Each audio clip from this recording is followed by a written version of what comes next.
You might say there are 22 guys at any given time on a football field, when in actuality there's 29. Don't forget about those 7 guys throwing flags and blowing whistles. The Stars and Stripes Academy is one of the premier gatherings for aspiring officials across the country, and it's been taking place here in Salt Lake for over a decade now. This community isn't big. Pass interference. Defense number 40. And yet vital to the integrity of a game we all know and love. Meet an official. The scrutiny and accountability that all of us are under now is just growing exponentially. Cameras everywhere. Imagine getting it from all sides. Mr. Official, how old are you? What, you about 13 out here?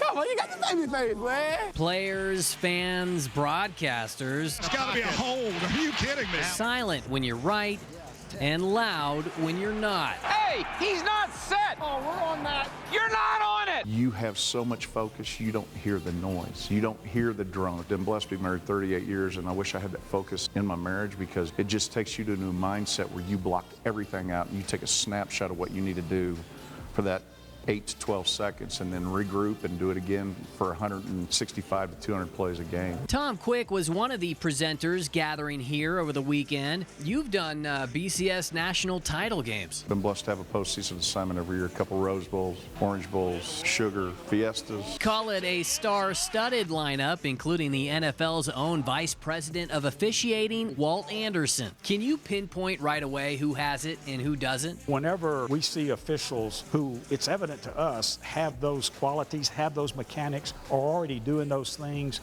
that we know are necessary for success, those are officials that we want to spend a little more time looking at as potential prospects for us. On average, the National Football League only takes 5 new officials a year, and recently Brandon Cruz was one of them. The good fortune of being on the field with the best in the world is pretty cool. Cruz has been attending the Stars and Stripes Academy since it began its annual tradition here in Salt Lake back in 2012. And I was one of the first on-field participants. That year there were only 4 crews. I think it's grown to like 8 or 10 crews now. Once believing he was the next Joe Montana, he found a way to remain around the game, working several years in the Big 12 before continuing to climb the ladder. All I know is when I stepped on the field that first time in Stripes and just saw the game from a total different perspective and total different dynamics, I immediately developed a passion for it. Who you call it on? When you make a decision, especially when you make a decision to throw a foul, it had better be there. 5 decisions per play, 200 plays per game.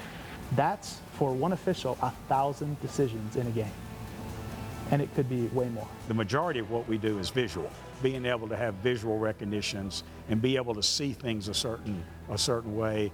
And there are some tricks to that you can learn to help make that process, that visual process, easier. Which is part of what they learn here. That's really the challenge. So how good can I be? Did I nail 990 of them? Did I nail 999? The bigger the game, the more the game needs to be about the kids playing the game. Everybody here who's in the academy is hoping either this coming season or maybe next or sometime in the near future to work Division I football. The reality is not everybody's going to do that. What I like to talk about is, look, the only way to achieve that goal is to focus on what you're doing here, control what you can control, just be in the moment.